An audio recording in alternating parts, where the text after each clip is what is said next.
which moves us to the final game of the week, the Monday night, which is something new the NFL's done the last couple of years, the Monday night playoff game in the Super Wildcard weekend. It's the Buccaneers and Baker Mayfield who host the Philadelphia Eagles. And I think that both are surprising. I think maybe before the year, people might have thought Atlanta, maybe New Orleans. Kudos to Tampa Bay. Even though it wasn't pretty, they win 9-0 against Carolina to clinch the division. They get it done. And then Philadelphia, complete opposite. It's been a train wreck. I mean, we talked about that stat earlier in the year since December 3rd. But since that game where Nick Sirianni was just talking so much shit after they beat the Chiefs, they went 1-5. Like they just fell off. And then you see AJ Brown and crutches. Devontae Smith didn't play last week because he's been nursing an ankle injury. I mean, there's no way that Jason Kelce came back for this, right? Like, what are your thoughts about the Eagles? Can they win and make a run? But start off with this game against Tampa Bay where, Baker Mayfield at home. This was the Cowboys last year, right? Monday nighter in Tampa Bay. Same situation. It's now just Philadelphia. Jalen Hurts hurt his finger pretty badly against the Giants. He was pulled out of the second half in a game where they were trying to win the NFC East. Where do you stand on Philadelphia, and what can you make of this game set?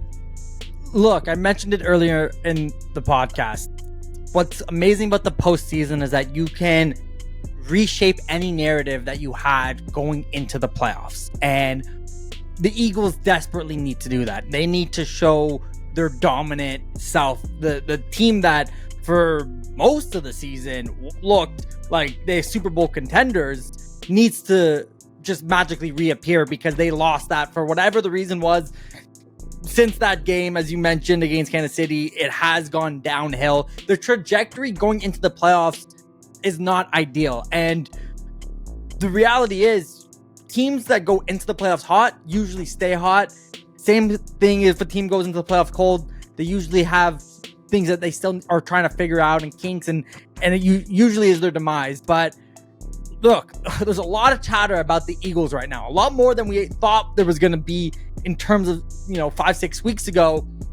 Here's a chance where they can go in a game that they quote unquote should win. When you think about the matchups of all the teams that we just talked about in the NFC playoffs, Tampa Bay may have some of the more glaring holes in their roster, but this is no cakewalk. This is not going to be an easy game. There is a winning culture that is clearly still present from the Tom Brady short-lived era of Tampa Bay. And something that I think really struck me was in an interview with Baker Mayfield after the game, he said he's had the most fun playing football in a long time. And this is a guy who's been on, 4 teams in the last 2 years. He was on the Rams last year for a quick stint. And Carolina. Baker Mayfield, talking about narratives that have been surrounding a player and legacy games. Again, I'm not trying to say that this is one, but Baker Mayfield has had a lot of questions about him as a quarterback, but he's also a guy that took Cleveland to a playoff win, when he was the starting quarterback there. He has experience. He is having the most fun he's ever had. He's got great weapons. Tampa Bay, they're going into this game. They may be quote unquote the underdogs, but they're going to fight. They're going to bark and they're going to claw. And that's why I think, to me, the player that I think is going to really have to stand out is on Tampa Bay's offense, Mike Evans. We've seen a pretty soft Philadelphia Eagles secondary. They lost CJ Gardner-Johnson in the offseason, and I feel like their secondary hasn't really looked as dominant as they did last year because of that. They also, we mentioned they've lost their defensive and offensive coordinator and how that's impacted them. Matt Patricia hasn't looked like the answer. They brought him in later into the season, and I think Mike Evans can really set the tempo. He can make these big contested catches. You gotta throw deep to him. You gotta just give him those opportunities because he has the ability to bring down, if the ball's anywhere near his catch radius, he has the chance to get it, make these big plays. And in that Tampa Bay stadium, those plays could be a huge momentum swing and could rock Philadelphia after, what has just been a bit of a shocking slump with the Eagles. Well, I agree. I think the Eagles' defense has been so suspect as of late. I mean, you think that they step up. They added Shaq Leonard. We could do a whole podcast on what's happened with Shaq Leonard and his career, but we're not going to do it. And this is a team, again, Darius Slay's been out for a couple weeks. Is he going to be healthy? Is he going to be active? Because he gets in there, he can shut down Godwin or Mike Evans, or I'm not saying shut them down, but he can really neutralize them. This is also a game set. This is, out of the 6 playoff games, this is the third one where it's actually a rematch. The Buccaneers played host to the Eagles earlier in the year in week 3. The Eagles won 25-11. I think Baker Mayfield's a different quarterback, and that's why he's my guy that I'm going to watch out for this week. I know we're both picking Tampa Bay guys. You're picking the receiver. I'm picking the quarterback. But when Baker Mayfield's played in the playoffs, he's played very well. Right? This is a guy, former Heisman, which a lot of Heisman winners don't really have a lot of success in the NFL.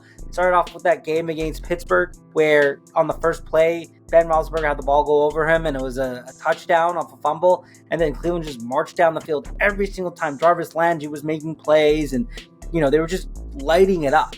Then they went to Kansas City and they almost beat Patrick Mahomes in Kansas City.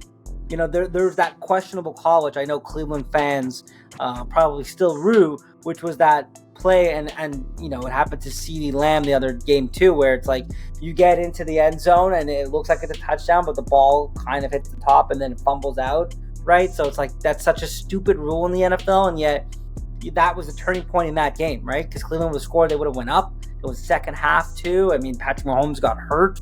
There were so many things that were going Cleveland's way, and it just never did. And then, again, 4 teams in the last couple of years, as you just mentioned.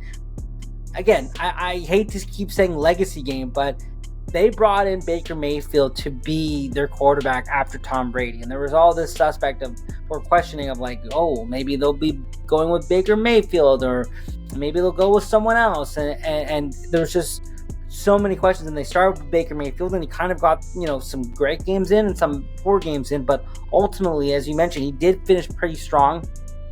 He did win the NFC South, which was again the weakest division in football this year, but he still got the job done. And even though they didn't score a touchdown in their final game, and he limped off the field a couple times against Carolina, they got the win. And you mentioned guys like Mike Evans. I think Chris Godwin's going to have to step up, and I think there's also a little bit of some hatred or some sort of animosity towards a guy like Antoine Winfield, who gets snubbed from the Pro Bowl, right?